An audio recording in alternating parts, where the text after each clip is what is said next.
जय मसीह की प्रिय विश्वासी भाई एवं बहन, प्रभु का हम धन्यवाद करते हैं एक और बहुत ही अच्छे सुंदर दिन के लिए, प्रभु की उपस्थिति, प्रभु के सारे आनंद के लिए जो प्रतिदिन प्रभु हम सबके जीवन में बहुतायत के साथ देते हैं। प्रियो, हर एक इंसान अपने जीवन में सोचता है और चाहता है कि उसके जीवन में कोई ना कोई हम सफर होना चाहिए, और हम सफर होने से हमारी यात्रा चाहे संसार की हो या आत्मिक यात्रा हो, ये बहुत आसानी से, अच्छे से, आनंद के साथ, हंसते गाते बजाते और पूरी हो जाती है। तो परमेश्वर के वचन से मैंने इस सत्य को जाना है कि परमेश्वर ही हमारा सबसे अच्छा शुभ चिंतक और हम सफर है, जो आखिर तक या आखिरी सांस तक और आखिरी सांस के बाद भी वो हमारा हम सफर है। तो क्यों ना ऐसे ऐसी हस्ती को अपने हम सफर के रूप में पाए। उसका तो कहें अवतार या देह धारण ही एक हम सफर के रूप में हुआ है। यशाया नबी ने यशाया 7:14 में ये भविष्यवाणी की थी कि एक कुंवारी गर्भवती होगी और पुत्र जनेगी, उसका नाम इमानुएल रखेगी, अर्थात परमेश्वर हमारे साथ। मत्ती रचित सुसमाचार में जब प्रभु यीशु के जन्म की भविष्यवाणी हुई और जन्म जब प्रभु यीशु का हुआ, पहला अध्याय उसके 22-23 में हम पढ़ते हैं कि जब मरियम को ये संदेश मिला था, हे यूसुफ, यूसुफ से कहा अपनी पत्नी मरियम को अपने यहाँ ले आने से मत डर, क्योंकि जो उसके गर्भ में है वह पवित्र आत्मा की ओर से है। वह पुत्र जनेगी तो उसका नाम यीशु रखना, क्योंकि वह अपने लोगों को पापों से उद्धार करेगा। और यहाँ पर 22 पद में कि इसलिए हुआ जो वचन प्रभु ने भविष्य वक्ता के द्वारा कहा था पूरा हुआ। देखो, एक कुंवारी गर्भवती होगी और एक पुत्र जनेगी, उसका नाम इमानुएल रखा जाएगा, जिसका अर्थ है परमेश्वर हमारे साथ। हम सफर कौन होता है? जो सफर में हमारे साथ रहता है। और परमेश्वर से बढ़कर साथ देने वाला और कौन हो सकता है? प्रभु यीशु देहधारी होकर इसीलिए आए कि मनुष्यों के साथ वो रहें, रात दिन उनके साथ रहे, लोग उनके साथ रहे, और उनके दुख सुख में न केवल उन्होंने दुख सुख को जाना, बल्कि दुख सुख में शरीक हुए, साझेदार हुए, भागी हुए, और लोगों को दुख से चंगाई भी दी, आजाद किया, उन्हें खुशियां भी दी और उनके साथ रहे। लेकिन शैतान को ये चीज नहीं जमी। उसने लोगों को उनके खिलाफ किया ताकि वो उनके बीच से उन्हें निकाल सके, दूर कर सके।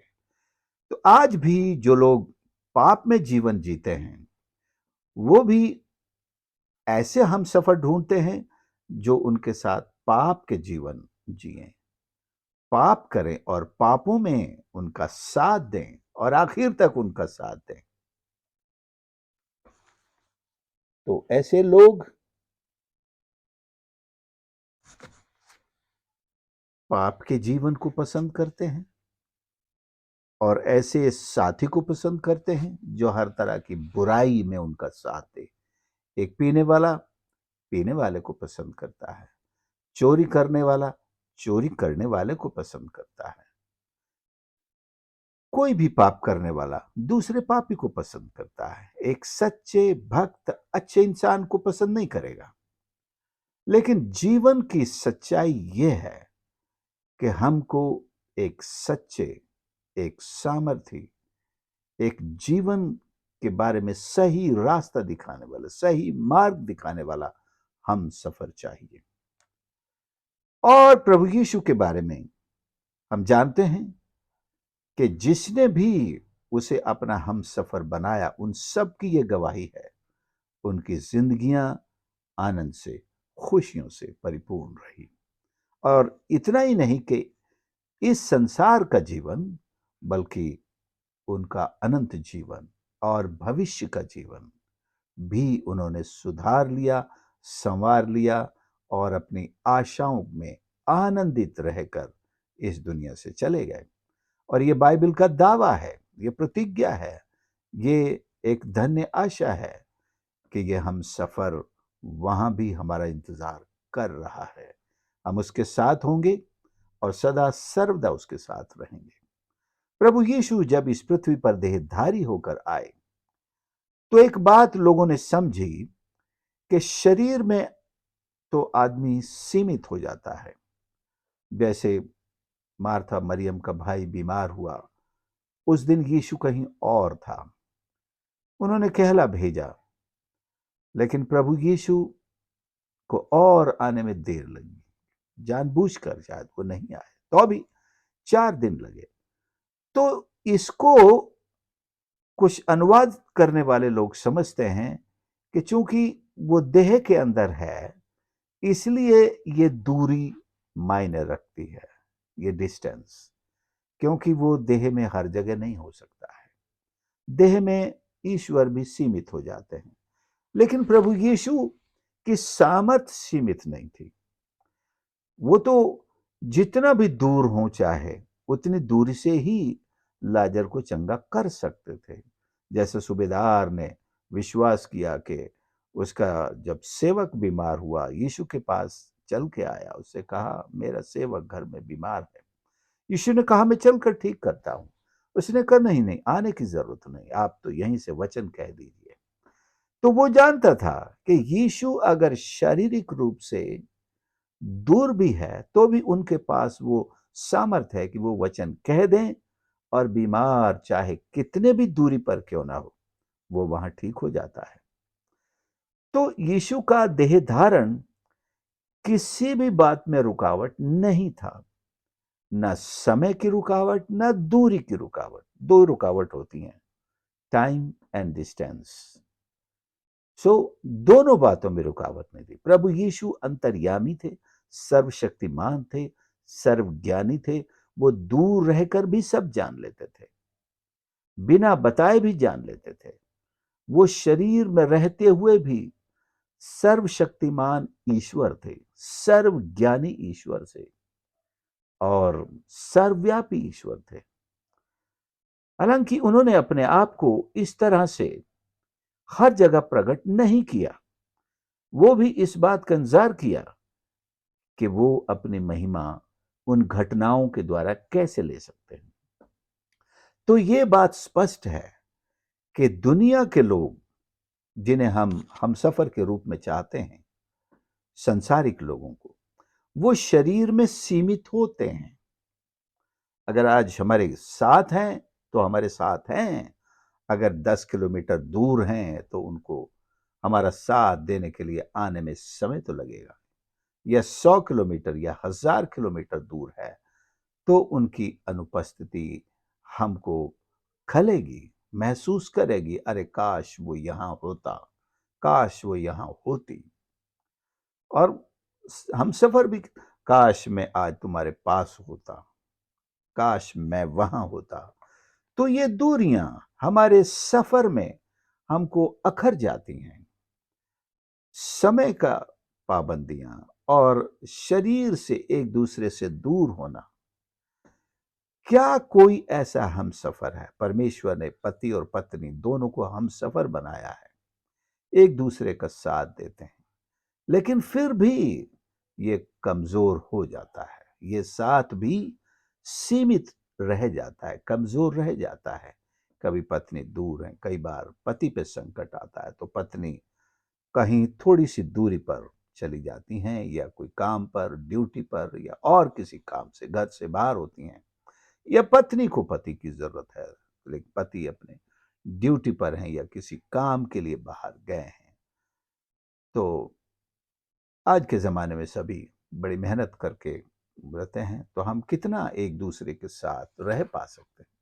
लेकिन फिर भी हर इंसान के अंदर एक भूख है और ये परमेश्वर के द्वारा डाली गई है। एक्चुअली ये भूख मनुष्य के द्वारा शांत की जाने वाली भूख नहीं है। ये परमेश्वर ने अपने विषय में पैदा की है कि इंसान को परमेश्वर जैसी हस्ती की एक हमसफर के रूप में भूख होनी चाहिए। वो खोज करे कि मुझे कुछ तो कमी महसूस होती है, कि कोई हर समय मेरे साथ रहे, क्योंकि ये जज्बा स्वयं परमेश्वर ने तैयार किया हर इंसान के लिए, कि वो ये महसूस करें कि परमेश्वर के साथ हमें होना चाहिए, परमेश्वर को हमारे साथ होना चाहिए, हमको परमेश्वर से बात करनी चाहिए, परमेश्वर को हमसे बात करनी चाहिए। ये एक फिलोसॉफिकल आइडिया नहीं है, ये एक थियोलॉजिकल आइडिया और ये ईश्वरीय आइडिया है। और परमेश्वर ने हमारे हस्ती में इस चीज को पैदा किया है। जैसे उसने भूख को हमारे अंदर पैदा किया, प्यास को पैदा किया, इसी तरह परमेश्वर के साथ की जरूरत को भी उसने पैदा किया, जो हमें उसके साथ या उसको अपने साथ पाकर ही पूरी होती है। लेकिन बहुत से लोग दुनिया में इस बात को बिल्कुल ध्यान नहीं देते हैं, जैसे उन्हें इस चीज की कोई आवश्यकता ही नहीं। उनके पास सब कुछ है, टाइम पास करने के लिए सब है, वो जिंदगी में कभी बोर होते ही नहीं। ये बोर होने से बचने वाली आवश्यकता नहीं है, ये भी हम ध्यान दें। God is not a companion to fill or to destroy our boring time. God's presence is a need for our soul, for our spirit. हमारे प्राण और आत्मा के लिए, हमारे हृदय के लिए परमेश्वर का हमारा हम सफर होना एक अत्यंत ही आवश्यक जरूरत है। और इस हम सफर के बिना तो इंसान, प्रभु यीशु ने कहा, जिंदा भी नहीं रह सकता। मनुष्य रोटी ही से नहीं, परमेश्वर के वचन से, उसके मुख से निकले वचन से जीवित रहता है। केवल रोटी से नहीं, रोटी से शरीर जीवित रहता है, लेकिन जो आत्मिक प्राणी है उसे ईश्वर के वचन से जीवन मिलता है, क्योंकि वो तो मुर्दा पैदा हुआ है आत्मा में। तो उसके वचन से अगर जीवन मिलता है तो उसी वचन से उस आत्मिक जीवन का लालन पालन होता है। तो परमेश्वर की जरूरत यहां पर एक हम सफर के रूप में प्रतिदिन, प्रतिपल, बल्कि कि हम उससे अपने आत्मा की खुराक हासिल करें, उससे बातें करें, उसकी इच्छा को जानें, हमारी यात्रा को उसके सहायता से आनंद से परिपूर्ण बनाएं, सफल बनाएं और अपने सही मकसद की ओर आगे बढ़ें। और परमेश्वर की इच्छा क्या है, ये वो भी हमारे साथ रहकर बताएगा और उसे पूरे करने के लिए भी हमारे साथ साथ चलेगा। हम सफर क्या होता है? यात्रा में जो साथ साथ रहता है। प्रभु यीशु ने अपने चेलों को जब सारे संसार में अपना वचन प्रचार करने के लिए भेजा, यही प्रतिज्ञा तो की कि मैं जिंदगी के आखिर तक तुम्हारा हम सफर हूं, मैं तुम्हारे साथ हूं। लेकिन आज बहुत सारे सेवक इस चीज को भूले हुए हैं। वो सोचते हैं कि केवल बाइबल के पदों को रट लेना है, यही है, या सरमन को, आउटलाइन को रट लेना है, वहां खड़े हो जाना है। लेकिन एक जीवन है, परमेश्वर की उपस्थिति एक जीवित व्यक्ति के रूप में हमारे साथ, हमें इस चीज को दिखाना है। तब कभी भी आप ये नहीं कहेंगे मैं अकेला हूं, वो अकेला है। उन्हें हम सबसे बड़ी भेंट यही दे सकते हैं कि तुम्हारे साथ एक हम सफर है जो अनंत काल तक तुम्हारे साथ रहेगा। इस संसार में हमारा जीवन भले खत्म हो जाए और हम दूसरे अनंत काल में जब पहुंच जाएं, वहां भी वो हमारे साथ, हमारा सफर है।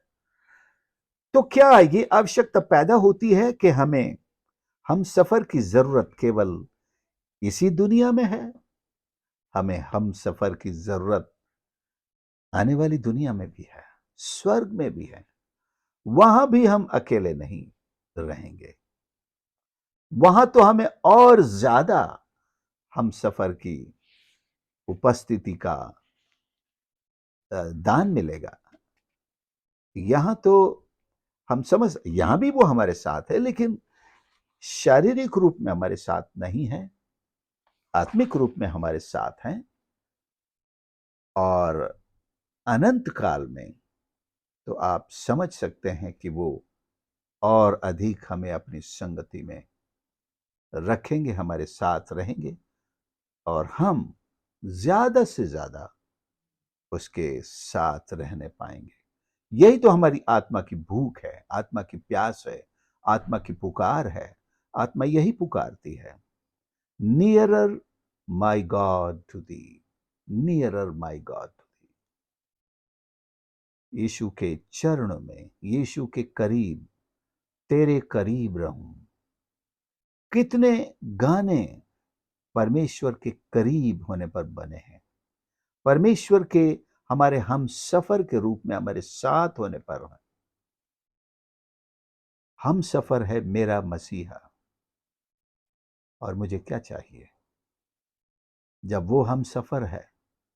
जैसे एक छोटा बच्चा बाजार जाना चाहता है, जब उसका पापा उसके साथ है, वो नहीं कहता कि मुझे पैसे दो, वो नहीं कहता कि मुझे कौन संभालेगा, मैं कौन सी गाड़ी में बैठूंगा, मैं कैसे जाऊंगा, मुझे अकेले डर लगता है। ये सारी चीजों का अपने आप अंत हो जाता है। when your father is traveling with you to whatever place you are going, you don't need to feel the needs of your journey.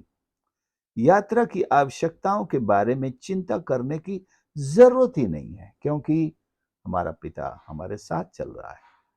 वही बात आत्मिक जीवन में, जब प्रभु हमारा हम सफर यीशु हमारे साथ है, हमारा मसीहा हमारे साथ है, तो मैं क्यों सूची बनाऊं कि मुझे ये लेकर जाना है, मुझे ये चाहिए।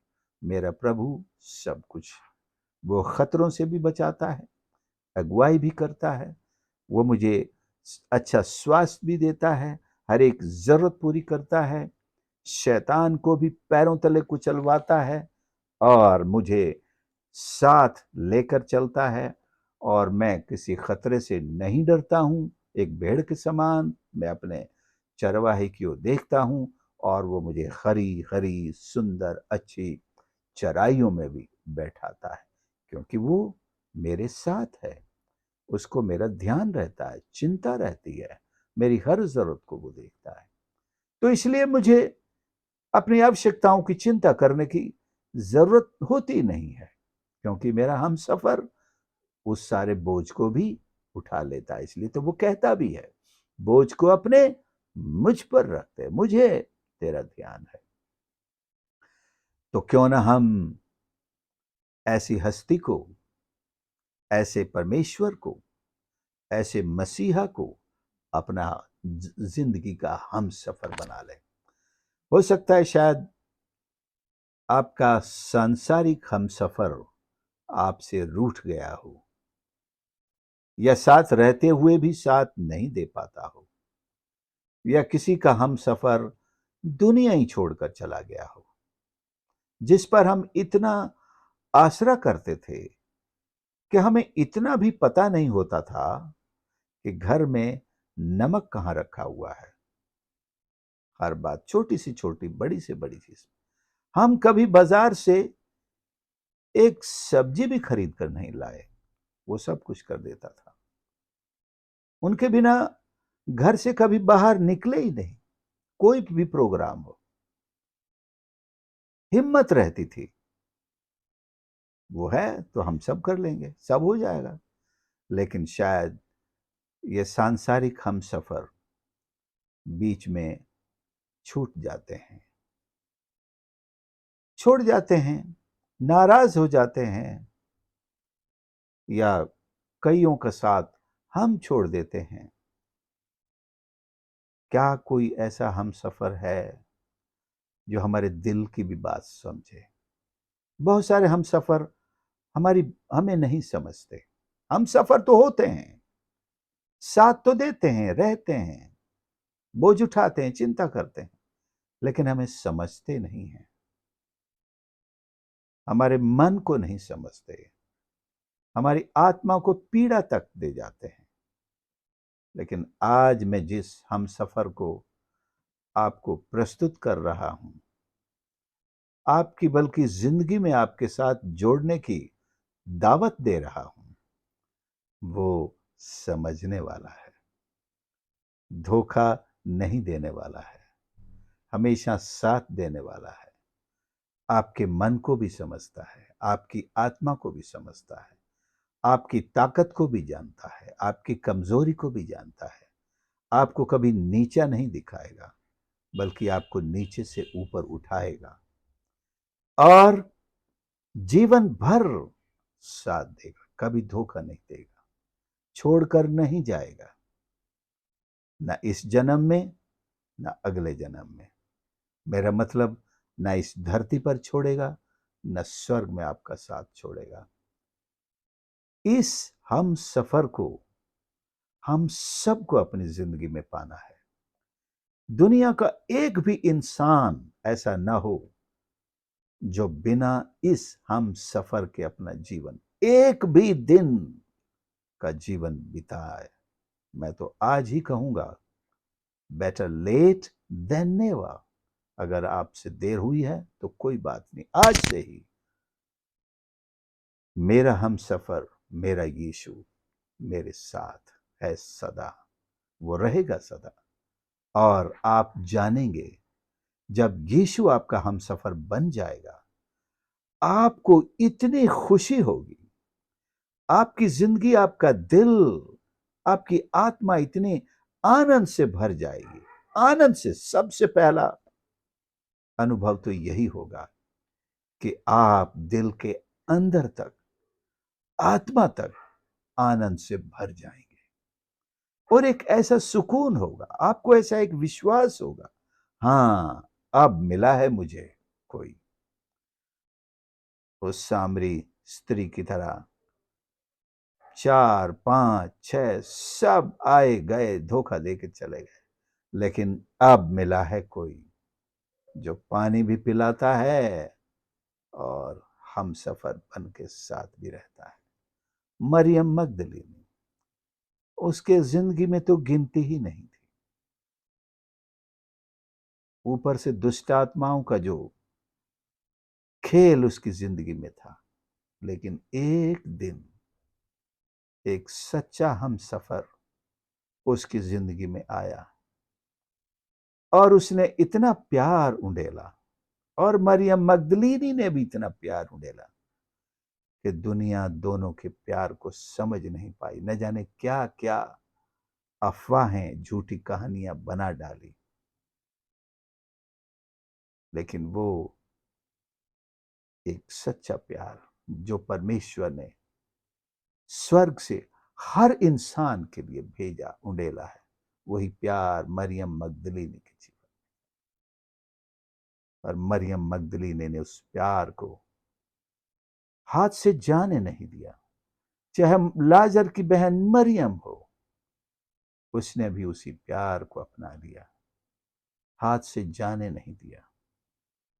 दुनिया नहीं समझ पाई, लेकिन एक सच्चे दोस्त और हम सफर का साथ ऐसा ही होता है।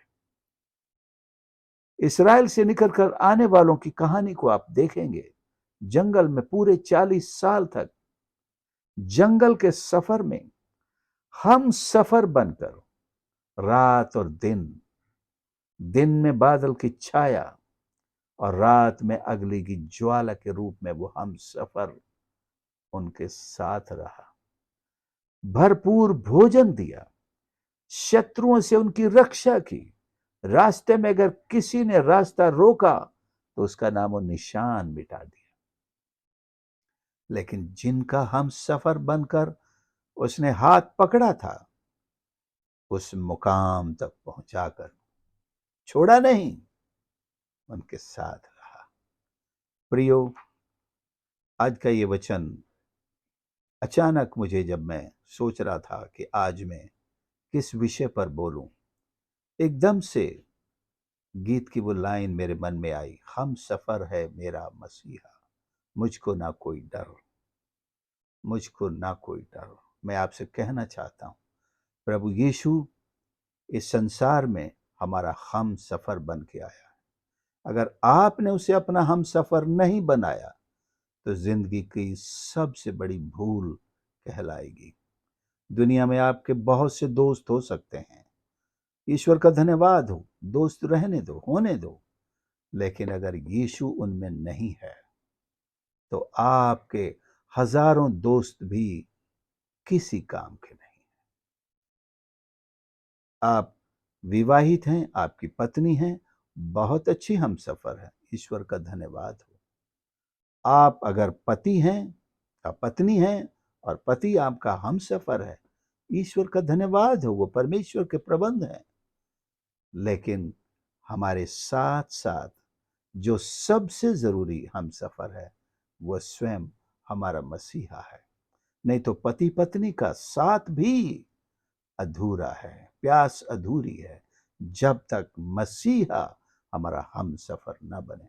आइए हम प्रार्थना करें, और यदि आज तक वो हमारा हम सफर नहीं है तो मैं निवेदन करता हूं कि आज ही उसे कहें, प्रभु तू मेरा हम सफर बन जा। प्रार्थना करें। प्यारे प्रभु मेरे परमेश्वर, मैं धन्यवाद करता हूं आपके इस पवित्र वचन के लिए, जो परमेश्वर हमें आपके साथ के लिए प्रेरित करता है कि आपका साथ हमारी जिंदगी में कितना जरूरी है, अत्यंत आवश्यक है। और आप इसीलिए देहधारी होकर आए कि आप हमारे साथ रहें। हमें आपके साथ की सख्त आवश्यकता है परमेश्वर। आज यदि कोई ऐसा इंसान है जिसने अपने उद्धारकर्ता के रूप में, इमानुएल परमेश्वर के रूप में, अपने हम सफर के रूप में आपको नहीं पाया है,